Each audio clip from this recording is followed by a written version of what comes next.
Class 10th maths chapter 3 pair of linear equation in two variables. इस video में बात करेंगे बेसिक कॉन्सेप्ट्स, कुछ इंपॉर्टेंट फॉर्मूले और सॉल्व करेंगे एक्सरसाइज 3.1 का क्वेश्चन नंबर 1, 2, 3 सबसे आसान और मजेदार तरीके से। मैथ से आपको प्यार हो जाएगा। मैं हूं विजय आदर्श, तो चलिए स्टार्ट करते हैं। कहता है Aftab tell his daughter 7 years ago I was 7 times as old as you were then। कहता है आज से 7 साल पहले जितनी उम्र तुम्हारी थी, तुम्हारी उम्र का मैं 7 गुना था। अभी एक काम करते हैं, डॉटर की एज मान लेते हैं x है, ठीक है, तो फादर की एज क्या हो जाएगी 7x। अच्छा एक बात और, ये भी प्रॉब्लम है कि आज से 7 साल पहले की बात हो रही है। अभी आता हूं मैं वापस। ऑल्सो 3 years from now, आज से 3 साल बाद I shall be 3 times as old as you will be। मैं मतलब कहता है I shall be 3 times, तुम्हारी एज का मैं 3 गुना हो जाऊंगा। कहता है इज नॉट दिस इंटरेस्टिंग। आपको नहीं लग रहा है ये बहुत मजेदार सी सिचुएशन है? ऐसा पूछ रहा है ये। Represent the situation algebraically and graphically. Algebraically भी बताना है और ग्राफिकली भी बताना है कि भाई क्या होगा। चलो जरा देखो, यहां अगर हम लोग बात करते हैं तो एक काम करते हैं ना, let present age of, let present age of father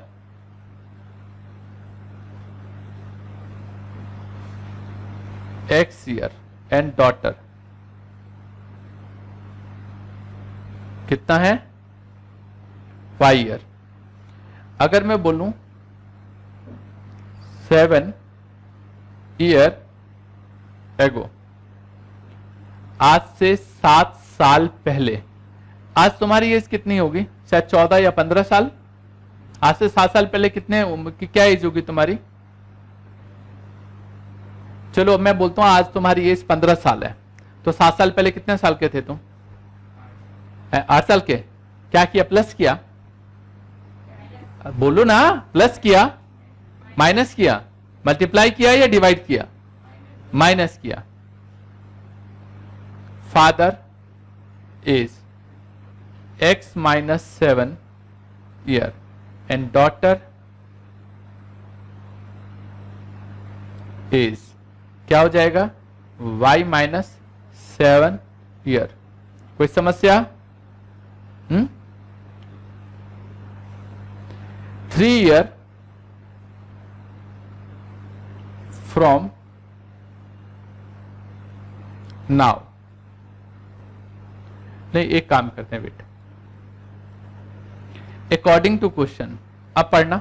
according to question में क्या बोल रहा है? कहता है आज से 7 साल पहले जो एज की बात हो रही है यहां पे, वो कह रहा है कि आफ्ताब अपनी डॉटर को बोलता है कि 7 साल पहले आई was 7 times as old as you were then। आज से 7 साल पहले फादर की एज क्या है? x minus 7। डॉटर की एज क्या है? y minus 7। कहता है, फादर कहता है मैं तुम्हारी एज का 7 गुना था, मैं तुम्हारी एज का 7 गुना था। कौन 7 गुना था? फादर। फादर। तो हम क्या करेंगे, इस तरीके के क्वेश्चन में हम लोग रिवर्स इक्वल टू करने के लिए इसको मल्टीप्लाई कर देंगे। अब कुछ बच्चे कह रहे हैं कि सर ये क्या बोल रहे हो आप? एक काम करो, तुम्हारे पास 5 रुपए हैं और तुम्हारे दोस्त के पास 10 रुपए हैं। मैं कहता हूं तुम्हारे दोस्त के पास तुम्हारे पास जितने पैसे हैं उसका डबल है। तुम्हारे दोस्त के पास पैसे कितना है? डबल है। तो तुम क्या करोगे? मैं कहूं बराबर है, मतलब क्या है, तुम्हारे पास जो पैसा है वो तुम्हारे दोस्त के पैसों का हाफ है, या तुम्हारे दोस्त के पास तुम्हारे पास जितने पैसे हैं उससे डबल है। तो मान लो तुम्हारे पास 5 रुपए हैं और तो दोस्त के पास कितना हो जाएगा? दोस्त के पास इतना है। अब दोनों को बराबर करने के लिए दोस्त के पास डबल है तो तुमको भी 2 से मल्टीप्लाई करना पड़ेगा, तब जाके दोनों इक्वेशन बराबर होगी। एक रूल है, किसकी एज 7 times है? फादर की एज। तो रिवर्स दूसरी तरफ जाके कर दो। जो ज्यादा है उधर जाके कर दो। इक्वल करने के लिए क्या करना पड़ेगा भाई, इक्वल करने के लिए आप क्या करोगे, मल्टीप्लाई, इसी तरीके की सिचुएशन करोगे ना, वही काम यहां पे किया। ओके, तो हमने इक्वल करने के लिए क्या किया, यहां पे मल्टीप्लाई कर दिया। डन, तो वही काम यहां पे किया है। तो इसको इक्वेशन को ठीक करो, ये आ जाएगा x minus 7 equals to 7y minus 49, x minus 7y equals to 7 minus 49, तो x minus 7y equals to minus 42। ये इक्वेशन बन गई। कर रहे हो ना साथ के साथ, समझ में आ गया, जल्दी करो।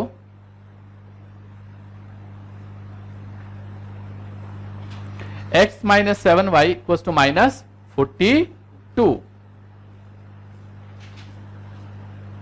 डन।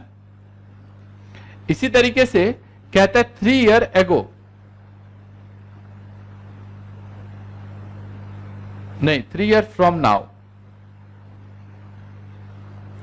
आज से 3 साल बाद फादर की एज क्या हो जाएगी, आज 15 साल एज है तुम्हारी, आज से 3 साल बाद कितने साल के हो जाओगे, 18 के। तो फादर एज क्या हो जाएगा, x plus 3 year, and daughter age कितना जी, y प्लस 3 ईयर। फादर की एज है x प्लस 3 ईयर, डॉटर की एज है y plus 3 year. According to question कहता है फादर कि तुम्हारी एज का मैं कितना गुना हो जाऊंगा इस केस में, हाँ जी 3 गुना बोला है ना। तो फादर की एज ये है, तो यहां पे 3 से मल्टीप्लाई कर देंगे इधर रिवर्स साइड, उल्टी साइड। तो ये आ जाएगा x plus 3 equals to 3y plus 9। That means ये आ जाएगा x plus 3 equals to 3y, ऐसा करो ना, x minus 3y equals to 9 minus 3, तो x minus 3y equals to कितना हो जाएगा, 6। क्या हो जाएगा ये, 6। कोई दिक्कत, कोई परेशानी। अब बोला इसको ग्राफिकली भी सॉल्व करो। अब आपके पास 2 इक्वेशन आ गई। 2 इक्वेशन कौन सी है, लिखो।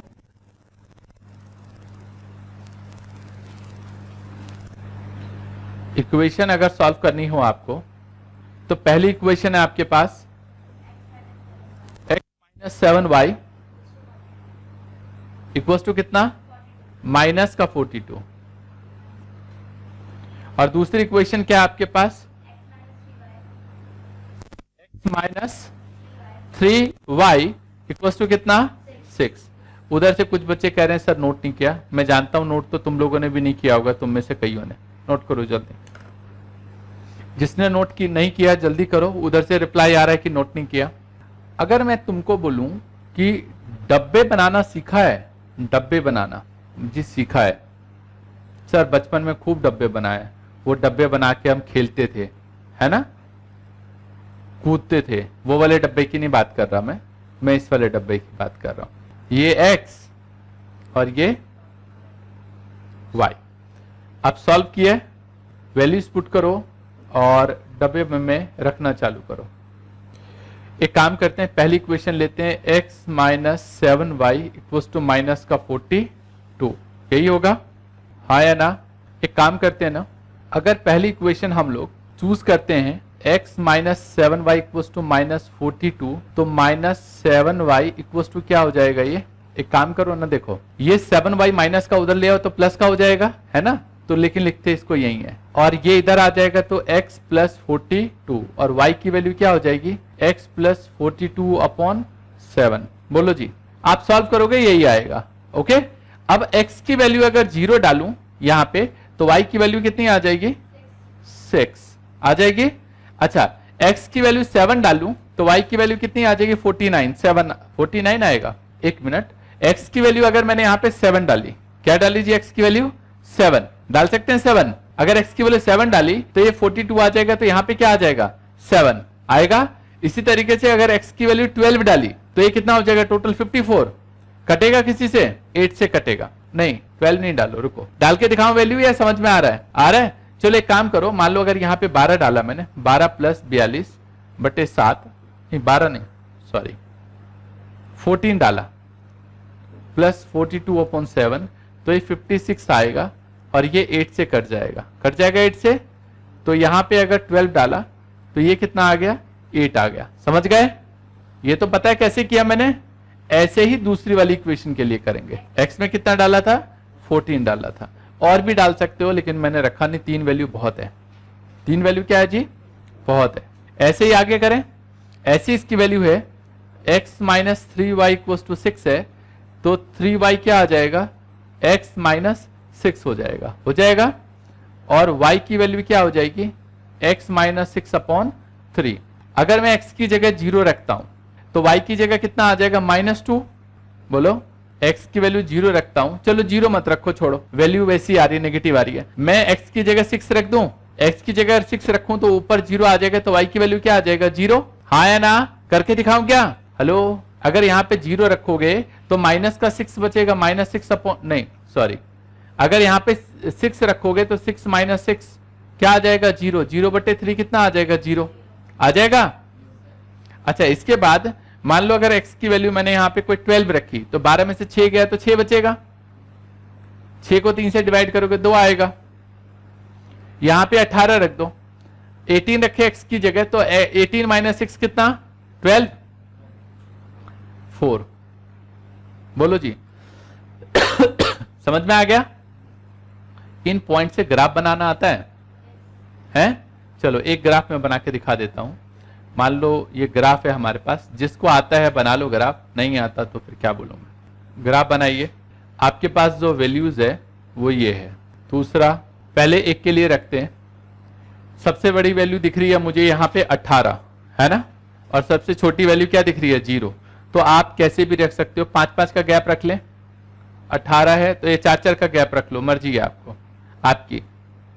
4-4 का गैप रख लो। चलो 1 2 3 4 5, 18 है ना? हाँ, 1 2 3 4 5 बराबर बराबर भाग में बांट लिया। 4 12 16 यही आएगा जी। चलो वैल्यूज पुट करना चालू करो। x0 तो y6, x0 तो y6 यहां पे आएगा। फिर आगे x7 y7, x7 यहां आएगा और y7 यहां आएगा। x14 y8, x की वैल्यू 14 यहां कुछ, और y की वैल्यू कितनी? 8, वो यहां पे। इन तीनों लाइनों को मिला दो, ये लो। इसी तरीके से दूसरे ग्राफ के लिए, दूसरी वैल्यू के लिए x6 y0 कुछ यहां आएगा, x12 y2, x12 तो y2 कुछ यहां आएगा, x18 y4, x18 और y की वैल्यू 4 कुछ यहां आएगा। तो इनको मिला दो। आप मिलाओगे तो कुछ इस तरीके से आगे चल के मिलेगा। मेरे पास तो जगह कम है, बट ये पक्का इधर जाके कहीं ना कहीं मिल जाएगा ऐसे, ठीक है? और कट करेगा कहीं ना कहीं, श्योर, इसमें तो कोई दो मत है नहीं। आपस में एक दूसरे को कहीं ना कहीं ये कट करेंगे, ठीक है जी? है किसी तरीके की कोई परेशानी या नहीं? आप इनके पॉइंट लिखोगे जरूर। जैसे ये कितना था? 0 और 6 था। ये कितना था? 7 7 था। ये कितना था? 14 8 था। और इसकी इक्वेशन थी x minus 7y equals to minus का 42। ऐसी इसकी इक्वेशन थी x minus 3y equals to 6, और ये पॉइंट था 6 0। दूसरा क्या था? 12 और 2। बोलते क्यों नहीं हो? और अगला क्या था? 18 और 4। बस ये पूरा क्वेश्चन है करने का तरीका। ओके, ग्राफ बनाना आ गया? तो मेरे ख्याल से ये जो बातें हैं, ये सारी बातें आपको समझ में आ गई। अब अगर मैं इक्वेशन बना के दे दूं तो क्या ग्राफ नहीं बना सकते हो आप? हैं? चलो, तो ग्राफ बना लोगे तो अगला क्वेश्चन ज्यादा नहीं है इसमें। सेकंड में कहता है the coach of a cricket team buys 3 bat and 6 ball 3900। बाद में she buys another bat and 2 more balls for the same kind rupees 1300. Represent this situation algebraically and geometrically. दोनों तरीके से आपको इसको रिप्रेजेंट करना है. तो क्वेश्चन नंबर क्या है? 2. लेट कर लिया. क्या लेट करोगे कि प्राइस ऑफ या कॉस्ट ऑफ बेट कितने रुपए का? एक्स का. और कॉस्ट ऑफ बॉल कितने रुपए का? वाई का. अकॉर्डिंग टू क्वेश्चन कितने बॉल कितने बैट? पहले कहता है 3 बैट 6 बॉल. यही बोल रहा है. 3 बैट और 6 बॉल. 3 बैट. एक बैट अगर x रुपए का आता है तो 3 कितने का आएगा? एक बॉल y रुपए का आता है तो 6 कितने का आएगा? 6y. और पूरा पैसा कितना खर्च किया? 3900. ये फर्स्ट इक्वेशन बन गई. अगले उसमें कहता है बाद में दोबारा से उसने अनदर बैट मतलब एक बैट और 3 बॉल कितने में खरीदा? 1300 में. आप इसका टेबल बनाओगे और मजे की बात ये देखो, इसमें से अगर कुछ कॉमन निकालोगे तो वापस सेम यही इक्वेशन, 3 कॉमन निकालो तो वापस यही वाली इक्वेशन बन जाएगी. जब भी कभी ऐसा हो कि अगर किसी इक्वेशन में से कुछ कॉमन निकालो और वो सेम दूसरी इक्वेशन बन जाए तो लाइन एक के ऊपर एक जाएगी. मतलब अभी तो क्या है, इस वाले में ये लाइन आपस में कट रहे हैं ना कहीं पे है, लेकिन इसमें क्या होगा, लाइन एक के ऊपर दूसरी लाइन चढ़ जाएगी. समझ गए? चलिए थर्ड में कहता है कि the cost of 2 kg of Apple and 1 kg of grapes on a day was found to be 160. After a month, the cost of 4 kg of apples and 2 kg of grapes is 300. Represent the situation algebraically and geometrically. Algebraically और geometrically आपको ये data represent करना है कि कैसे करेंगे.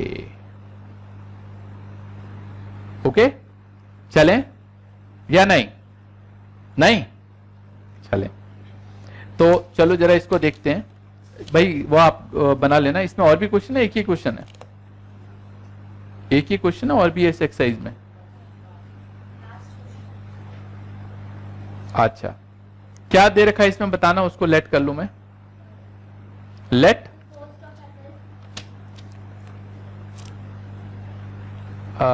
3 third number में let cost of